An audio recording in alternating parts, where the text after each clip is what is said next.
John Marston is a serial killer. The year is 1907. Outlaws and cowboys are becoming a thing of the past, but at the same time, murder rates have still gone up from 1.2 to 4.9 since 1900. This is the untold story of the serial killer, John Marston. Basically, we are all alone at the center of a pickaxe mine. Black lung stings as a pickaxe swings, and the void of the mine closes in. The devil came and the angels sang the song of the Holy Ghost. Tempted the soul from the pennies to the gold, like the dust I spit from my mouth.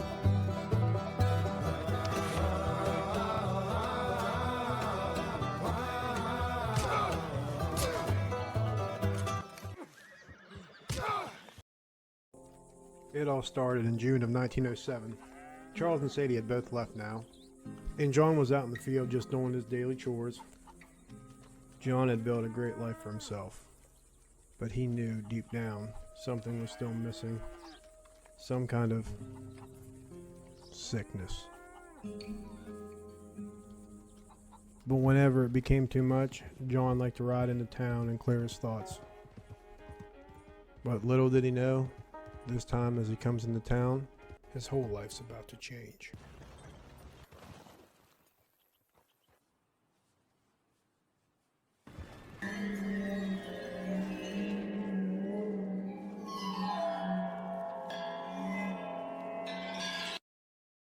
After seeing the horrendous thing that happened to that man, John decides to go right into Blackwater and get some help. But the whole time he can feel that sickness growing. And growing.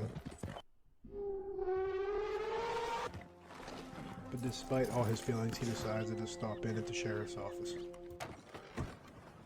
You look like an honest enough feller. If I could interest you in bounty work, the poster's on the wall. What they'd lock you up for? That's Elias Green. Please help! One of the Skinner brothers. The same ones who tried to barbecue Uncle. Looks like we got here just in time. And to the poor bastard who was used as target practice. In that moment, John realized the sheriff wasn't going to be able to do what needed to be done. He needed to let the evil out.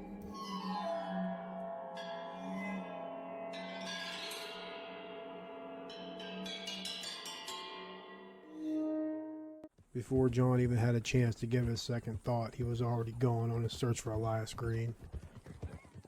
And as he rode by his home at Beecher's Hope, all he could think about was what happened to Uncle, and what he would do if it happened to Abigail or Jack. Would he even want to go on? The only thing he really knew was the Skinners were going to find out what a real monster was like.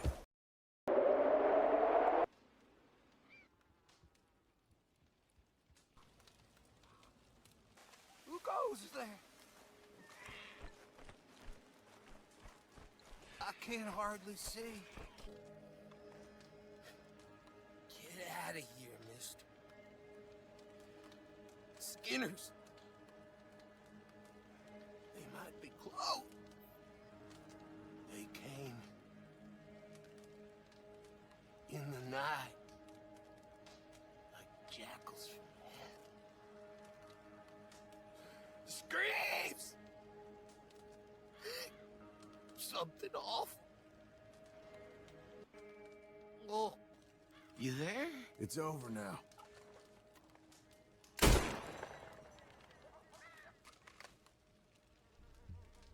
Even though more lives have been lost, he knows that he's getting close to Elias Green's trail.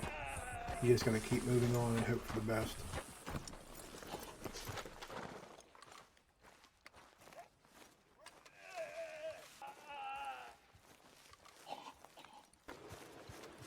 Jesus. Who'd do a thing like this? Hello? Not here.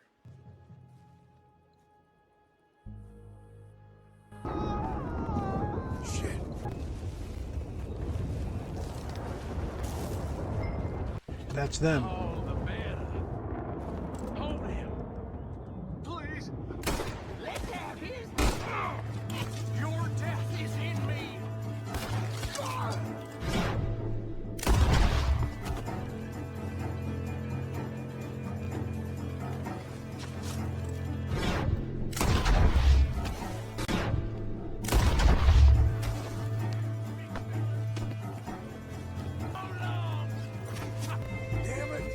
John has come too far to let Elias escape. If he lets him escape, there's no doubt many more innocent people will die.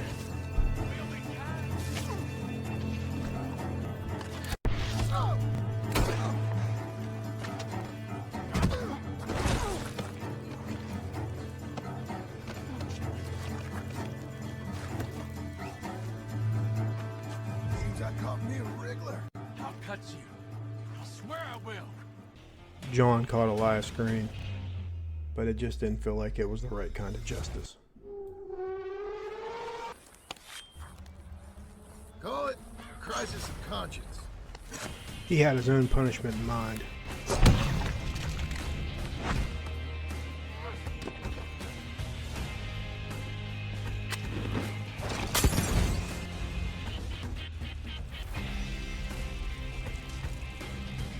On his way into town, John just kept playing it over and over in his head what he had just done.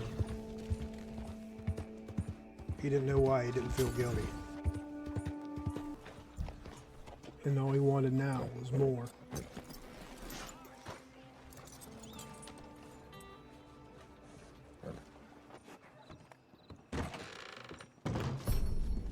Here's that Skinner brother.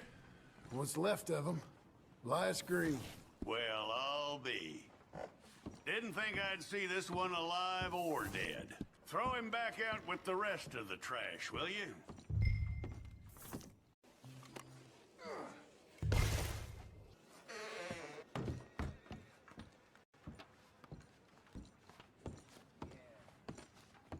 That man weren't worth spit, but here's what we're paying for him.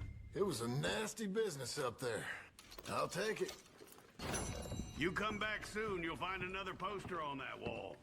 This fledgling community needs your kind. The next morning, John was back home doing his farm work, but he couldn't stop thinking about Elias Green and what he had done to him. And how the world was better without him in it. But now, John just wanted more.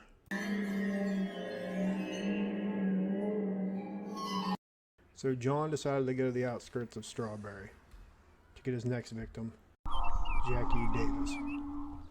She had killed her husband and his mistress in a blind rage. While waiting in jail, she said she regretted nothing, but she's about to be getting transported. Cheating on your significant other is never okay, but murdering in cold blood is just unforgivable.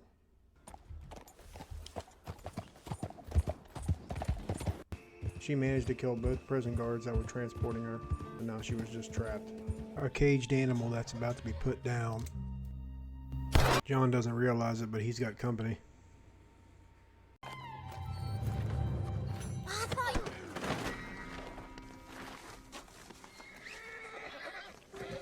Damn you to hell! Untie me!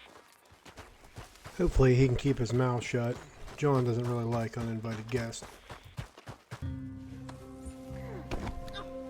Come on then.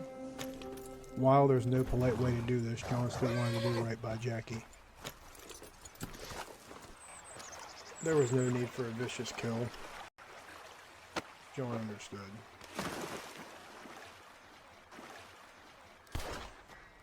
She had the sickness too, and she needed to be put down. With John's sickness finally calming down, he decided to go for a nice little fishing trip. He didn't see the man up on the hill, so he had no idea that the hunter had now become the hunted. That's you. Bounty hunters are here. There's no point in trying to run. There's too many. You got any sense, you'll fall at my feet. Hands up. No fuss now. I give up. You planning on going down guns blazing? 'Cause I could live with that.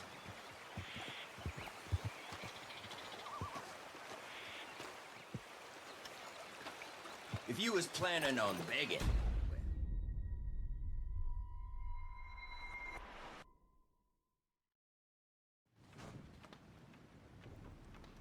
John knew there was only one thing that was going to happen at the end of all this. And that night, he fell asleep.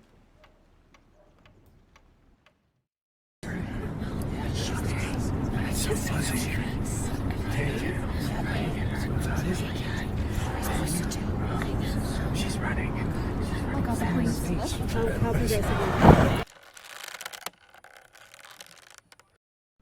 After a few days rotting, John realized he had to get out of here was his only hope.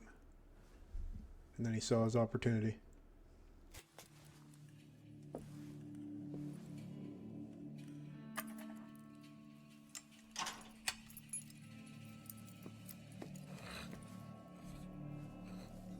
Quiet.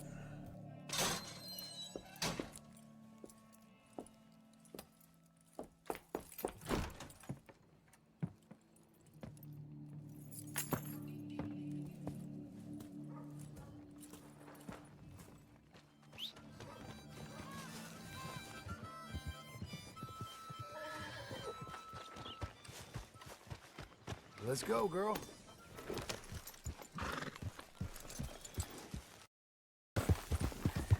John fled town. He knew he'd have to get out of Strawberry. So he went south to Blackwater in hopes that nobody would know who he was. howdy.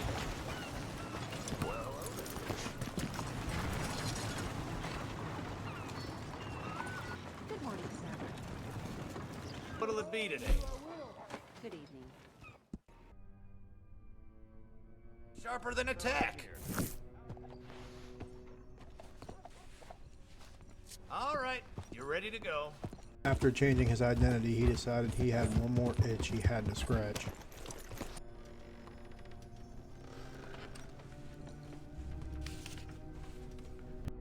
It's Otis Skinner, the leader of the Skinner brothers. Otis Skinner of the Skinner brothers. Well. It said held off a pelt hunter southwest of Manzanita Post. John knew that his sickness was going to cost his family everything. He knew this would have to be his last one, but he had to do this. He had to finish off the Skinner brothers once and for all.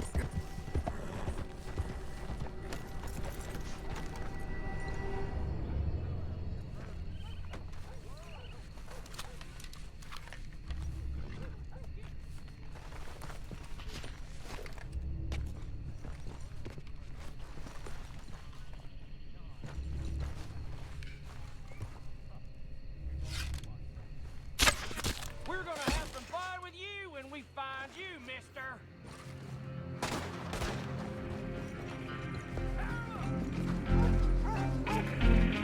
I can't wait.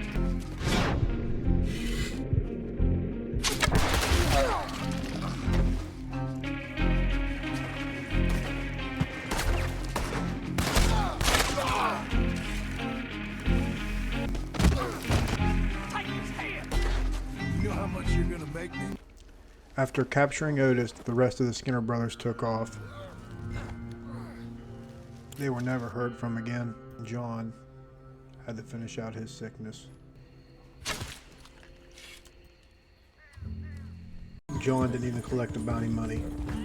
He had everything he ever needed now. The sickness was finally gone.